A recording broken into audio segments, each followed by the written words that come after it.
vamos al médico con nuestro médico de aquí de la radio, con Ramón Bernardo, que ya le tenemos al otro lado del Zoom, con un tema hoy, por cierto, muy interesante y muy a tener en cuenta. Buenos días, Ramón, ¿qué tal está usted? Pues encantado de saludarte, José Luis, a ti y a todos los espectadores y oyentes que siguen demostrando mucho cariño hacia nosotros, lo cual agradecemos muchísimo. Desde luego.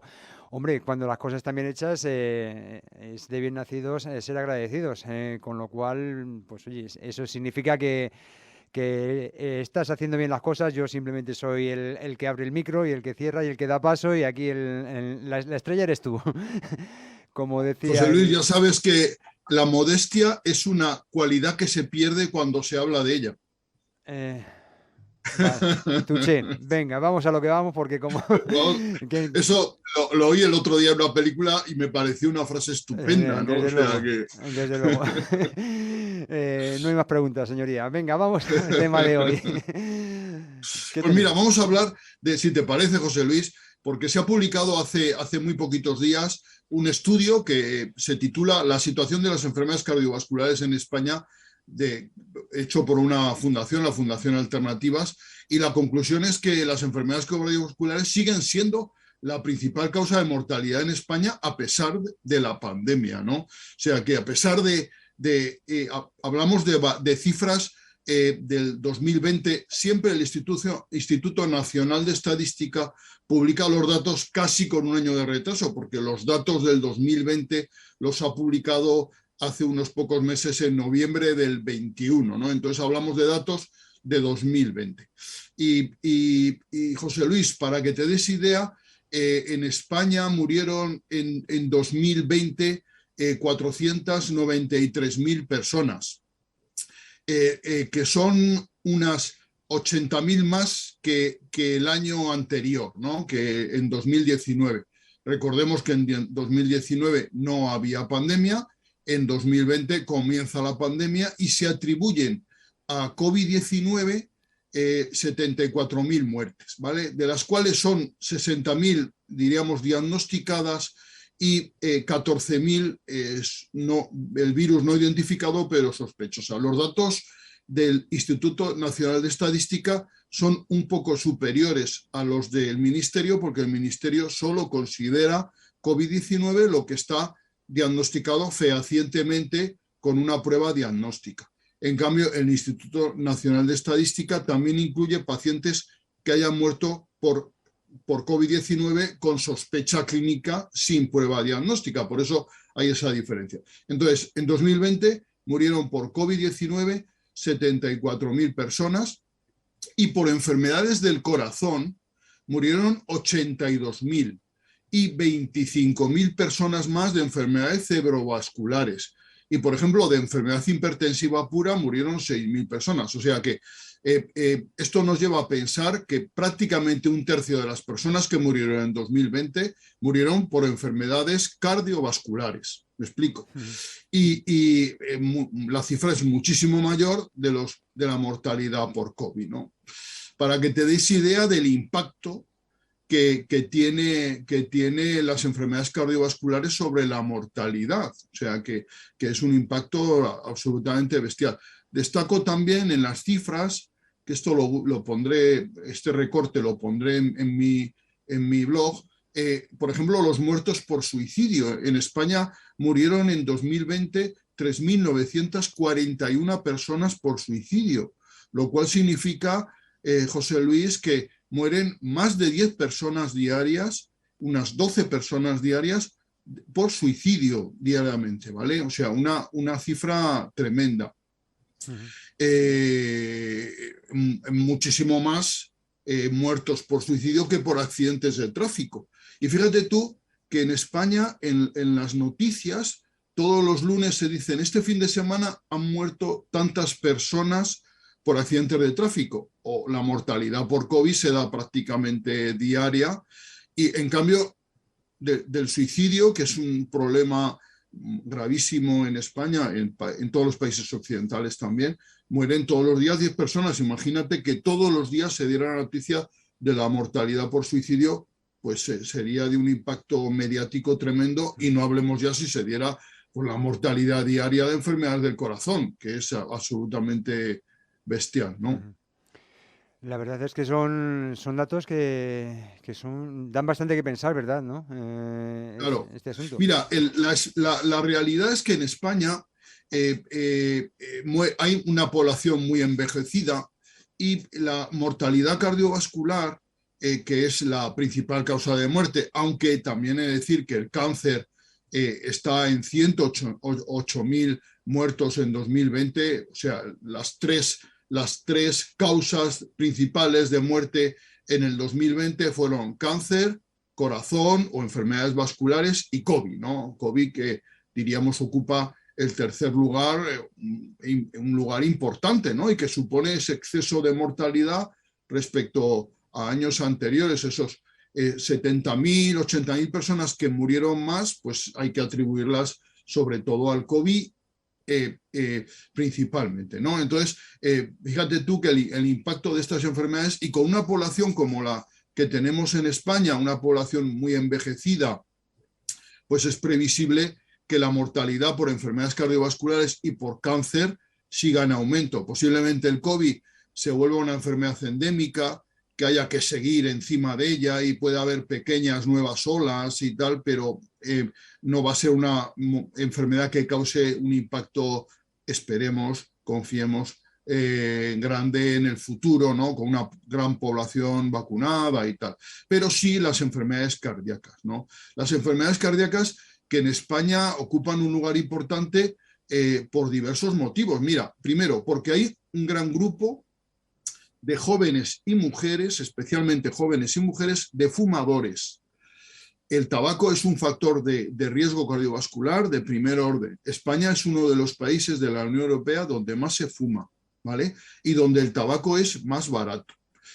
Existía un proyecto, esto lo comento solo, de subir el precio de la cajetilla de tabaco a niveles europeos. Cuando hablo de niveles europeos, pues está en la mayoría de los países europeos la cajetilla de tabaco está alrededor de los 20 euros, cuando en España está en un poquito menos de 5 euros, ¿no?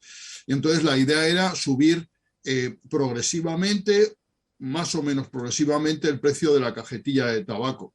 Pero vino la epidemia de COVID y no se consideró que fuera una medida políticamente aceptable subir y se ha paralizado eso.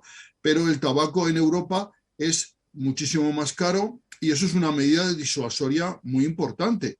El penalizar al consumidor con precios caros hace que el consumo disminuya. También es verdad que en un país como el nuestro hace que la venta de tabaco ilegal, el tabaco de contrabando y tal, también aumente, que eso es un fenómeno que siempre ha ocurrido cuando hay aumento del precio del tabaco, ¿no? Y en España hay también otro factor que influye mucho en la mortalidad cardiovascular, que es la prevalencia creciente de obesidad, tanto en la población adulta como infantil. La obesidad es un factor de riesgo para la enfermedad vascular de primer orden y esto va muy asociado al bajo nivel de actividad física de muchos colectivos, incluso de personas jóvenes en actividad laboral que realizan una vida muy sedentaria y que hacen muy poca actividad física.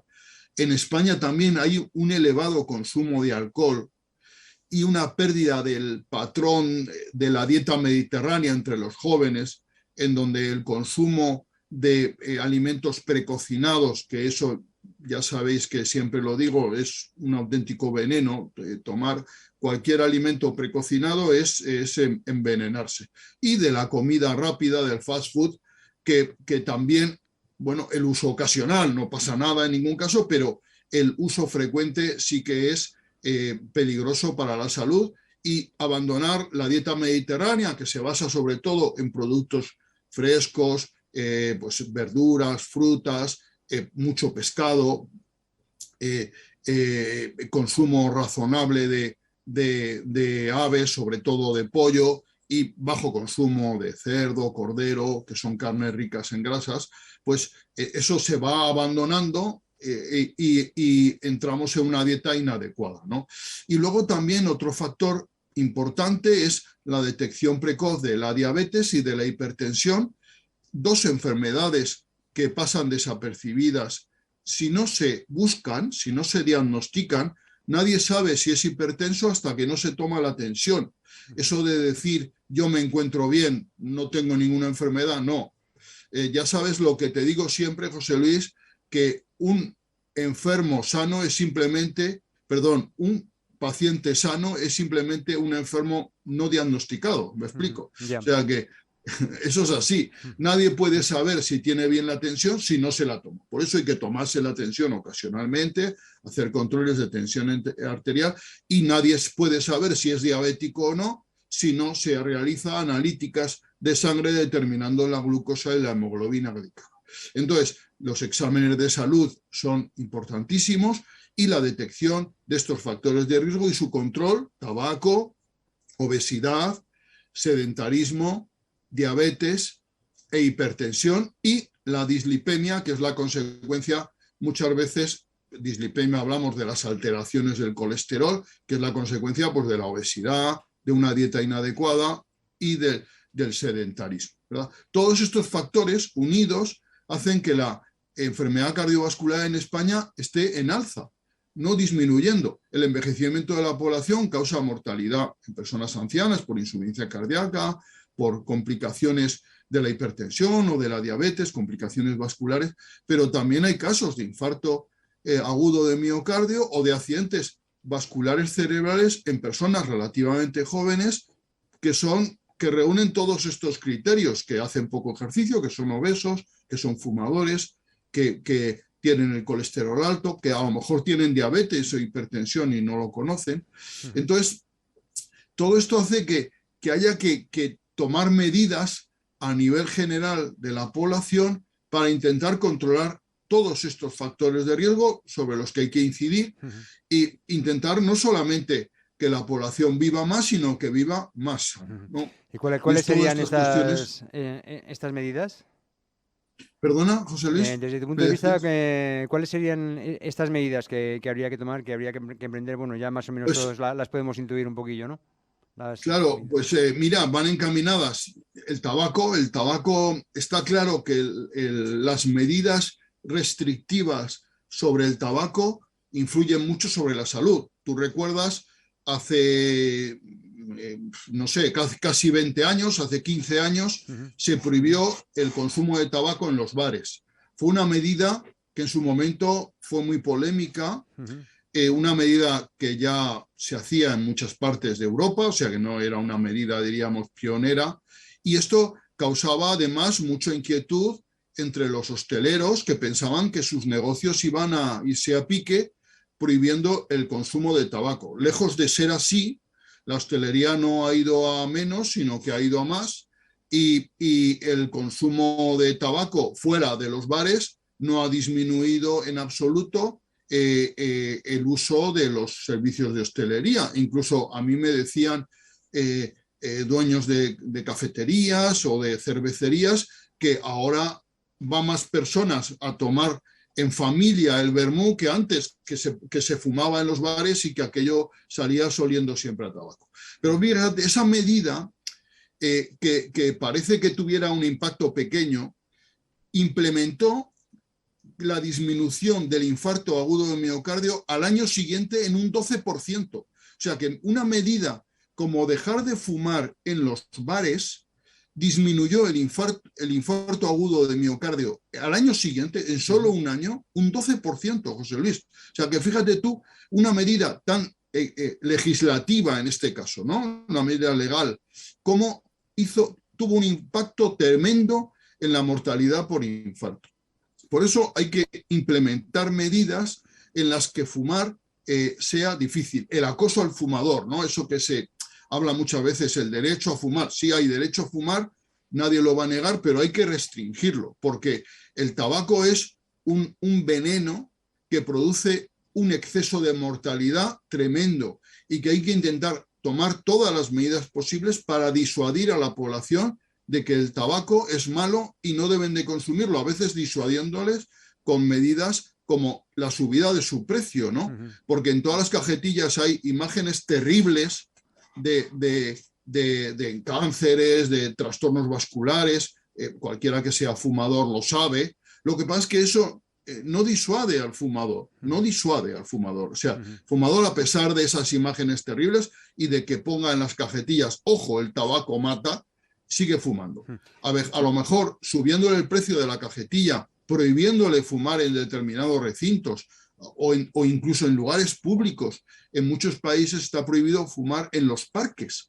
¿Por qué? Porque en los parques donde hay niños se dice que se da mal ejemplo a los niños, ¿no? Entonces, por ejemplo, en Estados Unidos, fumar en un parque es un delito, ¿no? Es una cosa que se ve muy mal socialmente.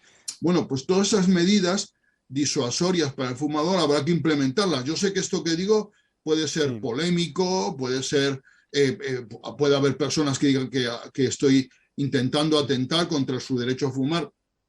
Pues el derecho a fumar existe, pero hay que restringirlo porque el tabaco es una sustancia extremadamente tóxica y peligrosa. Y dejar de fumar, José Luis, es la medida de salud más eficaz para aumentar la supervivencia y la salud de una persona. O sea, una persona fumadora vive 20 años menos que una no fumadora. Y esa persona que deja de fumar, esa es la medida de salud más eficaz en su vida para prolongar su vida y hacerla mejor. Fíjate tú el impacto del tabaco, ¿vale? Luego, ¿qué habrá que hacer también? Pues habrá que tomar medidas sobre la alimentación, habrá que fomentar el consumo de alimentos sanos. Lamentablemente, tú vas al supermercado y un paquete de 12 magdalenas fabricadas con aceite de palma vale €1, o sea, vale una cantidad mínima, y en cambio un kilo, yo que sé, de peras o de naranjas o de manzanas te vale mucho más, te vale incluso 2 hasta 3 euros. O sea, la diferencia es radical. O sea, en los productos sanos son más caros. Pues es que eso habrá también que solucionarlo, habrá que intentar fomentar el consumo de alimentos sanos, promocionándolos de manera publicitaria, pero también a lo mejor habrá que intentar que sean más baratos, incluso subvencionándonos, incluso eliminando el IVA de esos productos. Yo no sé qué medidas exactamente, pero eso es así. Y luego hay alimentos, yo sé que estas cosas siempre son polémicas y tal, que son mucho más sanos que otros. Los alimentos que no son sanos, pues habrá que grabarlos y habrá que ponerlos en la etiqueta. A lo mejor estás tomando un alimento que no es sano. Cualquier alimento fabricado con aceite de palma es un alimento bastante nocivo para la salud.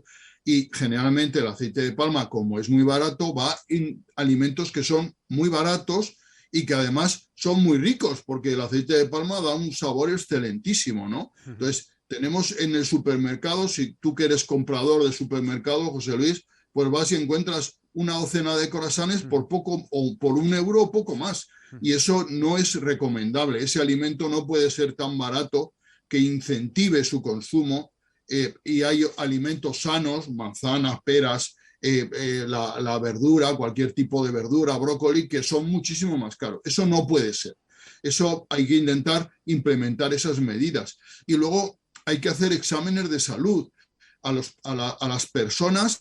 Todas las personas deben de hacerse una toma de tensión al menos como mínimo una vez al año, y como mínimo hacerse una analítica, determinar parámetros básicos como la glucosa, como el colesterol. Es importantísimo el diagnóstico precoz de estas patologías. Luego es importante fomentar también la actividad física. Debemos de hacer todos los días actividad física, intentar controlar el peso, la obesidad que es un problema en nuestros niños, y es un problema que va relacionado con esto que digo. Muchos de nuestros niños meriendan, almuerzan bollería industrial. No, por favor, a los niños no hay que darles bollería industrial, hay que darles para merendar, para almorzar, fruta, hay que darles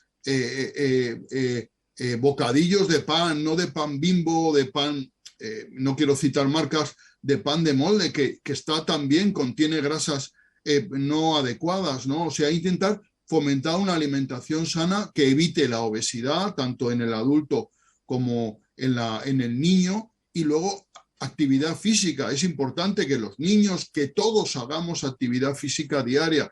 Eso es importantísimo. Y todas estas medidas, que son medidas a nivel de escala nacional, que son importantísimas, pues hay que intentar implementarlas para que esa mortalidad cardiovascular disminuya. Y luego hablamos un día, te acordarás, que hablamos de la fibrilación auricular, que es la arritmia más frecuente. Pues es que ante cualquier sospecha de trastorno del ritmo, realizar electros y tal, que son pruebas muy sencillas. Estoy hablando de pruebas extremadamente sencillas para el diagnóstico precoz de la fibrilación auricular, que es una patología también muy frecuente. Bueno, veo que la mayoría de estas medidas tienen que ser de motu propio, tiene que ser el propio ciudadano quien decida acometerlas, y con independencia de que algunas se pueden regular por ley, otras es mucho más complicado el hacerlo, pero vamos, que es un tema que queda mucho en la propia responsabilidad.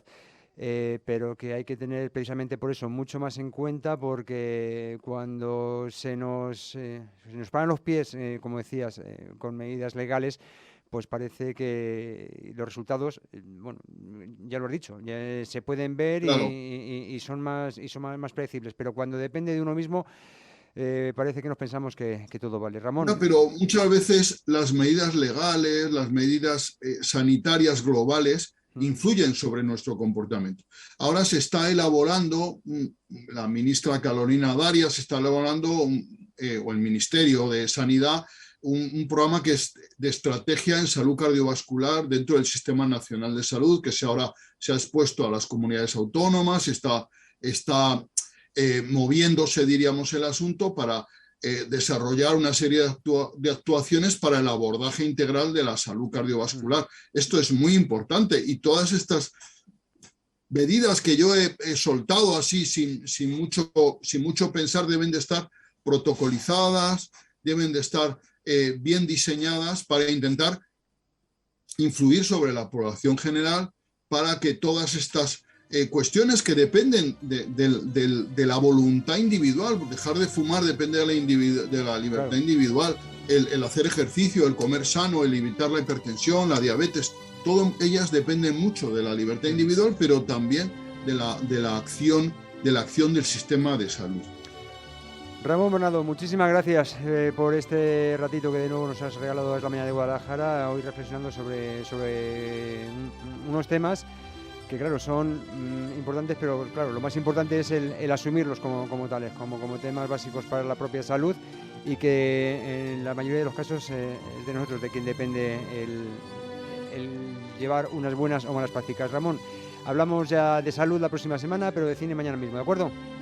Pues fenomenal, nos vemos mañana en el cine. Muchas gracias.